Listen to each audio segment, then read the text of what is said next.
అందరికీ నమస్తే. Welcome to CM today news. నేను మీ తిరుపతి. ఒక మంత్రి మాట్లాడినటువంటి మాటలు సోషల్ మీడియాలో గట్టిగా వైరల్ అవుతుంది.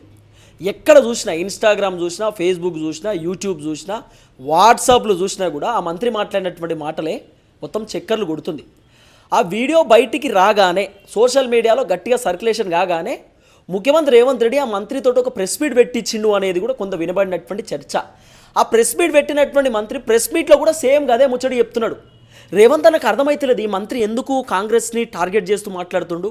అంటే ప్రభుత్వానికి ఆ మంత్రికి పడతలేదా, ప్రభుత్వం మంత్రిని పట్టించుకుంటలేరా, లేకపోతే మంత్రి రేవంత్ రెడ్డికి పడతలేదా, ఆ మంత్రికి రేవంత్ రెడ్డికి ఎక్కడైనా చెడిందా, అసలు ఏం జరుగుతుంది, ఎందుకు ఆ మంత్రి అట్లా మాట్లాడిండు, ఆ మంత్రికి ఏమై ఉండొచ్చు, ఆ మంత్రి మాట్లాడినటువంటి మాటలు ఇప్పుడు కాంగ్రెస్కి డ్యామేజ్ చేసేటటువంటి విధంగా ఉన్నది, ఆ మంత్రి మాట్లాడినటువంటి మాటలు ప్రభుత్వానికి ఇబ్బందికరంగా ఉంది, ఎందుకు అట్లా మాట్లాడి ఉండొచ్చు అనేది ఇప్పుడు పెద్ద క్వశ్చన్ మార్క్ లెక్క కనబడుతున్నది. ఆ మంత్రి ఎవరో కాదు, జూపల్లి కృష్ణారావు. ఆయన ఒక మీటింగ్లో మాట్లాడిండు, ఇందిరమ్మ ఇళ్ళకి సంబంధించినటువంటి వ్యవహారంలో ఆయన మాట్లాడిండు. ఆయన మాట్లాడిన మాటలు ఇప్పుడు సోషల్ మీడియాలో గట్టిగా చక్కర్లు కొడుతుంది. ఆ వీడియో సర్క్యులేషన్ కాగానే రేవంత్ అన్న వీడియో చూసి షాక్ అయ్యి ఇమీడియట్లీ ఆ మంత్రితోటి ప్రెస్ మీట్ పెట్టిస్తే ప్రెస్ మీట్లో కూడా ఆ మంత్రి అట్టే మాట్లాడుతుండు. ఇంకా కాంగ్రెస్ పార్టీ లీడర్లు పరిశానలో ఉన్నారు. ఎందుకు ఇట్లా మాట్లాడుండొచ్చు, ఏం జరుగుతుంది, అట్లా మాట్లాడడానికి గల కారణం ఏందనేది రకరకాలుగా వినబడుతున్నటువంటి వ్యవహారం. ఒకసారి ఆ మంత్రి ఏం మాట్లాడిండు స్టేజ్ మీద అనేది ఒకసారి వీడియో చూడండి. కానీ నేను హామీ ఇయ్యను. ఎందుకంటే ఎందుకు హామీ ఇస్తా, నేను గెలుస్తున్న లేదు నాకే తెలియదు, పోనీ గెలిచిన మా పార్టీ గెలుస్తున్నది మాకు తెలియదు, పోనీ మా ప్రభుత్వం తెలియదు, పోనీ మా ప్రభుత్వం వచ్చిన స్కీమ్ ఇస్తుందో తెలియదు, నాకు దేవుడి నుంచి అంటే ఇచ్చినట్టే ఇస్తా చెప్తా.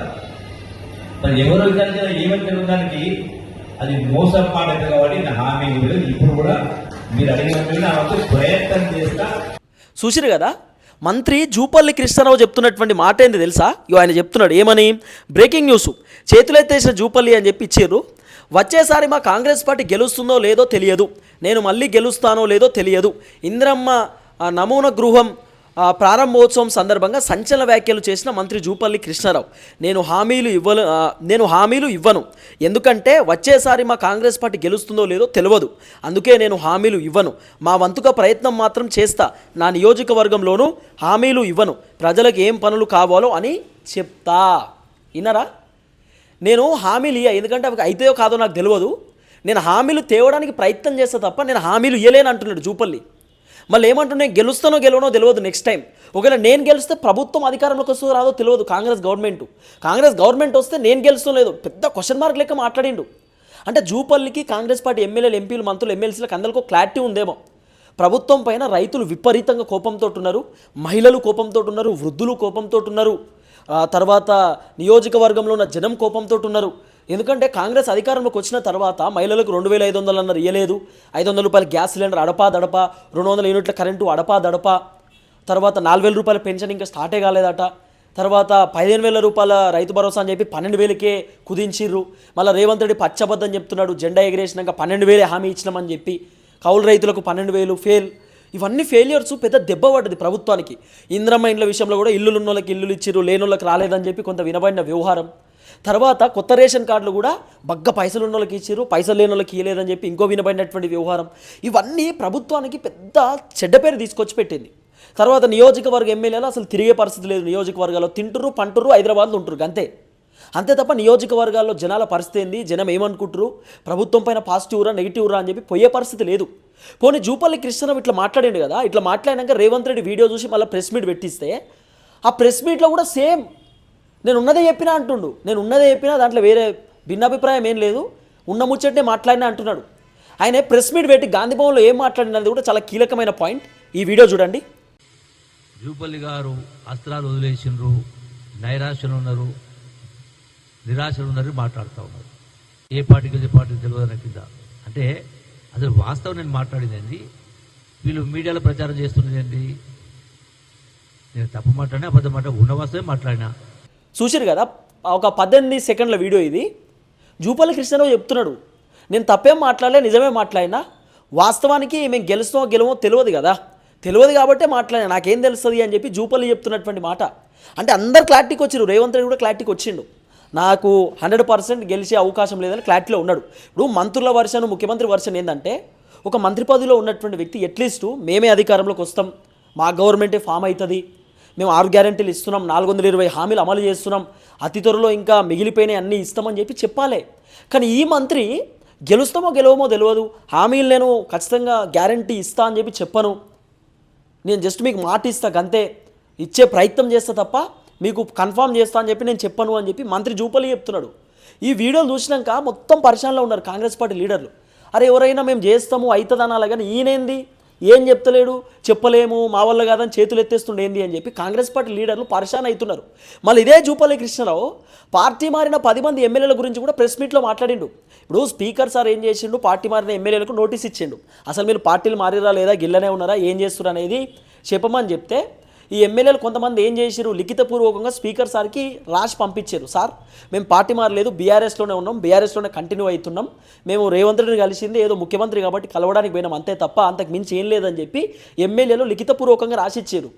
ఇక మన జూపల్లి కృష్ణారావు గారు ఏం చేశారు తెలుసా ఈరోజు ప్రెస్ మీట్లో, అవునండి 10 మంది ఎమ్మెల్యేలు మా పార్టీలో చేరలేదని వాళ్ళు చెప్తారు కదా, వాళ్ళు చేరలేదని అంటున్నాడు. అని ఎంత ఘోరం అంటే ఈ దానం Nagender Khairatabad MLA BRS MLA పది ఉండగానే ఆయన ఎంపీగా పోటీ చేసిండు కాంగ్రెస్ పార్టీ బీఫామ్ తీసుకొని. కడియం శ్రీహరి ఒప్పుకున్నాడు నేను కాంగ్రెస్లోకి పోయినా అని చెప్పి. కొంతమంది ఎమ్మెల్యేలు కండవాలు కప్పుకొని గట్టిగా తిరిగిర్రు, ప్రచారం చేసిర్రు, ఫ్లెక్సీలు వేయించుకున్నారు, బ్యానర్లు వేయించుకున్నారు, ఢిల్లీకి వేయిర్రు. మళ్ళీ జూపల్లియే చెప్తున్నాడు ఏ పార్టీ మారలేదు, మా పార్టీలో లేనే లేరు, వాళ్ళు బీఆర్ఎస్లోనే ఉన్నారు అంటున్నాడు. మళ్ళీ ఏమంటాడు వీడియోలో, వాళ్ళ నియోజకవర్గ సమస్యలు ఉంటే మా దగ్గరికి రావద్దా, ముఖ్యమంత్రిని కలవద్దా, కలిసిర్రు తప్పేముంది, మంత్రుల అపాయింట్మెంట్ అడిగి ఇచ్చినాం, మంత్రులను కలవద్దా అంటే మేము కలవకుండా ఉండాలా అంటున్నాడు. ఏం చెప్తాం ఇక ఆయన మాట్లాడిన మాటలు. ఇది కూడా సోషల్ మీడియాలో వైరల్ అవుతుంది. థర్డ్ వీడియో చూడండి.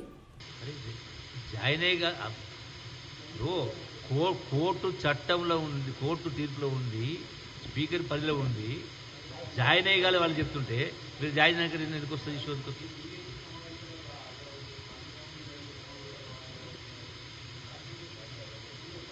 గాంధీభవన్కి వచ్చింది ఎప్పుడు వాళ్ళు?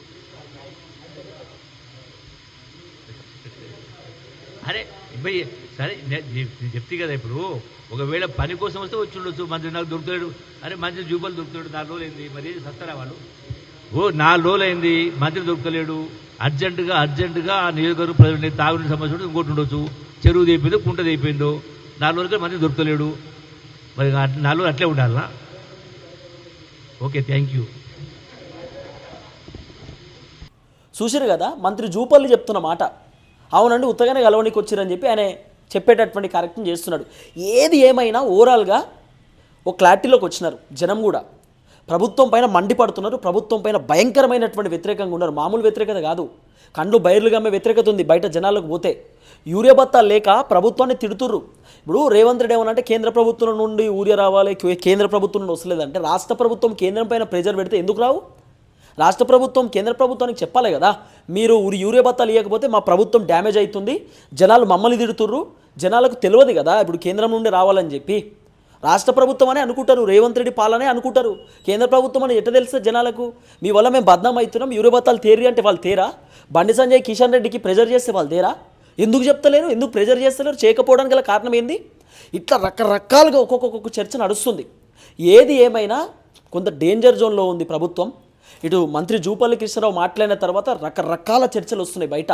కావాలన్నా ఇట్లా మాట్లాడుండొచ్చు, ప్రభుత్వానికి ఆయనకు పడతలేదేమో, ఏదో ఇబ్బందికరంగా ఉందేమో అని.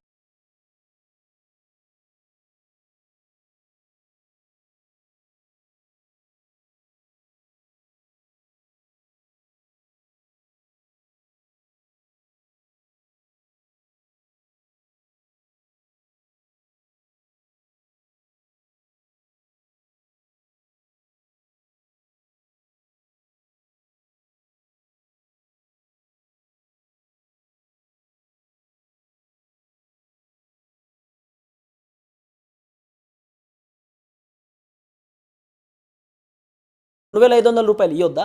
500 రూపాయల గ్యాస్ సిలిండర్ ఇవ్వద్దా? 200 లీటర్ల కరెంట్ ఇవ్వద్దా? మహిళలను కోటీశ్వర్లు చేస్తా అని చెప్పి ఇంకా డైలాగు. మహిళలకు 2,500 ఇవ్వలే, ఇంకా కోటీశ్వర్లను చేస్తారట రేవంత్ అన్న. ఆ ఫ్రీ బస్సులో కూడా జుట్టులు పట్టుకొని కొట్టుకునేటటువంటి పరిస్థితి. నిన్న నేను సిద్దిపేట పోయి వస్తుంటే ఒక చిన్న పని మీద ఇద్దరు సోషల్ వెల్ఫేర్కి సంబంధించినటువంటి టీచర్లకు మేము లిఫ్ట్ ఇచ్చినాం వస్తుంటే. వాళ్ళు చెప్తున్నారు అంత బాగానే ఉంది, ఈ ఫ్రీ బస్ వల్లనే ఇబ్బంది అవుతుంది, ఈ ఫ్రీ బస్సులో మహిళల డామినేషన్ ఎక్కువైపోయింది అంటారు వాళ్ళు. మహిళల ఫ్రీ బస్సుకు సంబంధించిన వ్యవహారంలో మాట్లాడుతారు. అన్నీ బాగానే ఉన్నాయి, మాకు నచ్చలేదు అని మహిళలే చెప్తారు. ఫ్రీ బస్ అనవసరంగా పెట్టిండు. పల్లెటూరులో ఉన్నటువంటి జనాలు ఏమన్నా వచ్చి ఎక్కుతారా? పల్లెటూరు ఇప్పుడు మా అమ్మ ఉంది, మా అమ్మ వ్యవసాయం చేసుకుంటే పొద్దుగాలు వచ్చి మా అమ్మ ఎక్కుతుందా? సామాన్య జనమే కదా ఎక్కాల్సింది, సామాన్యుల కోసమే కదా ఫ్రీ బస్ తీసుకొచ్చింది. పొద్దుగాల కాలేజ్ పోయేటోళ్ళు, లేకపోతే సాఫ్ట్వేర్ పనిచేసేటోళ్ళు, పొద్దుగాల ఏదో కంపెనీలో పనిచేసేటోళ్ళు వాళ్ళు పోతారు ఫ్రీ బస్లో. వాళ్ళకి ఆల్రెడీ జీతాలు 20-30 వేల జీతాలు ఉంటాయి, మళ్ళీ వాళ్ళకి ఫ్రీ బస్సు. మరి మొగోళ్ళకు కూడా ఏమైనా పెట్టుర్రీ, ఫ్రీ మెట్రో పెట్టు మొగోళ్ళకు, ఉత్తగా వేయొత్తారు. వాళ్ళకేమి ఇయ్యరా మొగోళ్ళకు? అంటే వాళ్ళు కష్టపడాలి ఏదైనా రకరకాల వినబడుతున్నాయి. ఇట్లా పురుషులకు ఒక సపరేట్ బస్సు పెట్టారు, మళ్ళీ అల్ల టికెటే. మళ్ళీ ఈ మధ్యకాలంలో టికెట్ ధరలు పెంచారు. మొన్న ఏదో పండుగ ఉంటే రాఖీ పండుగకు టికెట్ ధరలు ఆకాశాన్ని అంటినాయి. మొగోళ్ళకి ఓన్లీ కట్టాలి వాళ్ళు 100 రూపాయలు, 60 రూపాయలు, 70 రూపాయలు, 90 రూపాయలు పెంచారు ఒక టికెట్ మీద. గిట్ల వసూళ్ళ దందా చేస్తుంది ప్రభుత్వం. ఇవన్నీ జనాలు మండిపడుతురు, జనాలు ప్రభుత్వాన్ని విమర్శిస్తురు, తిడుతురు. అరే మీరు వచ్చినాక ఆగమైపోయిన తెలంగాణ అంటుర్రు. ఇవన్నీ మంత్రి జూపల్లికి అర్థమైందేమో, అందుకే అట్లా మాట్లాడినట్టున్నాడు అనేది కొంత వినబడుతున్నటువంటి చర్చ. చూద్దాం ఏం జరగబోతుందో.